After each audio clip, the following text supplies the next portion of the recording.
imagina que você mandou o currículo e simplesmente não foi selecionado, né? Não te chamaram para uma entrevista, né? O que pode estar acontecendo? Pode ser primeiro a descrição das suas experiências, né? Então, quais experiências que estão lá estão de fato relacionadas com a vaga? Ou seja, o que você mandou lá, o que está descrito no teu currículo é interessante para aquela posição? Ou tem correlação com aquela posição? Segundo, talvez até tenha relação, mas você não está muito estruturado, né? Você não está conversando, não está convencendo o entrevistador de que as suas experiências são relevantes para isso. Isso é muito provavelmente um problema de estrutura. E aí, novamente, tem um vídeo lá de estruturas, né, do CV, que eu recomendo vocês verem, né, que fala exatamente como você deve pensar, né, o teu currículo de forma a deixar ele estruturado e claro, para que você comunique aquilo que o entrevistador está procurando no final das contas, tá? Mas beleza, vamos supor que você chegou na segunda etapa, que é a entrevista comportamental, né? E aqui nesse caso, o que acontece normalmente, se você bomba, é a questão de valores, né? Ou seja, o RH, que é a parte que faz a entrevista nesse momento, ele não tem conhecimento específico e tal da vaga que você está aplicando. O que ele vai ver aqui são os valores da empresa como um todo, né? Então, se você de fato bombou nessa etapa, muito provavelmente ele estava procurando alguns valores que você não apresentou ou não demonstrou durante a entrevista, né? E então, assim, é importante você comunicar esses valores, né? Primeiro entender os valores que a empresa está procurando, né? Assim, isso é um trabalho que tem que ser prévio, né? E aí a gente vai fazer um vídeo especificamente de como achar esses valores também, né?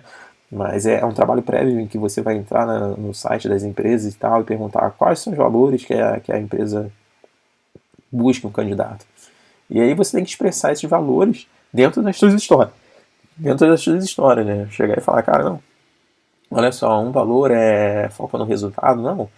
Assim, cara, no meu último emprego eu era super focado, era da área de vendas, por exemplo, e tal, então eu era sempre medido por relação aos resultados, inclusive eu sempre entregava resultado a mais do que era cobrado na minha vaga. Enfim, você tem que justificar quais são os valores que você tem, né? E quais são a interseção, né, dos valores que você tem com os valores da empresa, né? Porque você não vai ter 100% dos valores alinhados, muito provavelmente não, né? Mas, assim, dentro dos valores que são mais fortes dentro de você, quais são os valores que são interessantes para aquela vaga? E é isso que você precisa falar na entrevista, tá? Nessa etapa especificamente com o RH. Terceiro ponto, né? Supondo que você passou aqui, foi para a próxima etapa, né? Se você bombou nessa etapa, é o que muito provavelmente está acontecendo, né? É que eu diria que é 80% dos casos, né? Tem outros casos que são empatia com a pessoa, enfim, mas eu diria que 80% deles é o conhecimento específico para a vaga, tá? Ou seja, imagine que você é um cara da área de vendas e está aplicando para uma área de planejamento. Ou seja, você tinha um conhecimento específico para essa área de planejamento? Aqui é uma área de vendas é muito focada em resultado, muito focada no processo em si, que enquanto numa área de planejamento, de repente você precisa ter habilidades analíticas e tal, mais fortes, enfim. Você precisa ter conhecimento, né? Às vezes o cara até pede, sabe, dentro de planejamento, eu quero alguém que já tem experiência em planejamento, né? Então você precisa de experiência também nessa área. E aí o que pode acontecer é que você não tem as experiências que de fato estavam que eram pedidas, né, para essa vaga específica, né? E aí o lance aqui é você entender, né, ou seja, ler a descrição da vaga,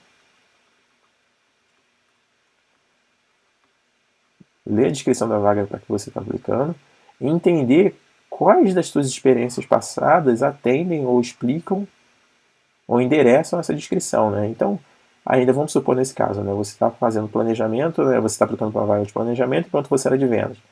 E aí, apesar de você ser muito focado no relacionamento com o cliente, muito focado em, em número em si aqui dentro da área de vendas, o que você pode dizer para justificar, né, uma área de planejamento é chegar e falar, cara, não, olha só, eu era muito focado em números, estava muito no relacionamento, fazer visita ao cliente, mas eu toquei um projeto aqui dentro da área que era para organizar toda a área de vendas e tal, então assim, eu fiz muita parte de planejamento aqui também, planejar quais eram os controles que a gente já tem aqui dentro dentro do meu time e tal, dentro do time como um todo, como é que eu ia organizar o time, enfim.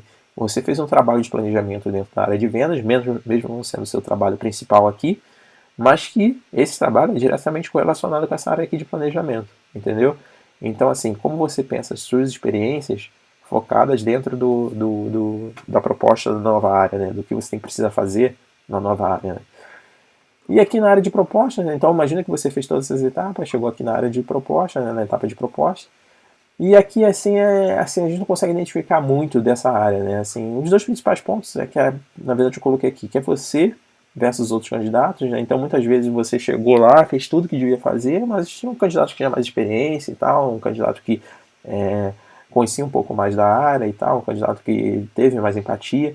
Assim, você não consegue tirar muitos insights disso aqui, né? Porque no final das contas é uma corrida e alguém chegou lá e tal, por algum motivo específico, conseguiu a vaga, né? Um outro que às vezes acontece, né, já aconteceu comigo, é a compatibilidade de salário, né? Então é importante, assim, antes de todo o processo, você ter ideia de quanto você quer ganhar exatamente e chegar e falar, cara, eu estou disposto a negociar até tal valor, mas além disso, não.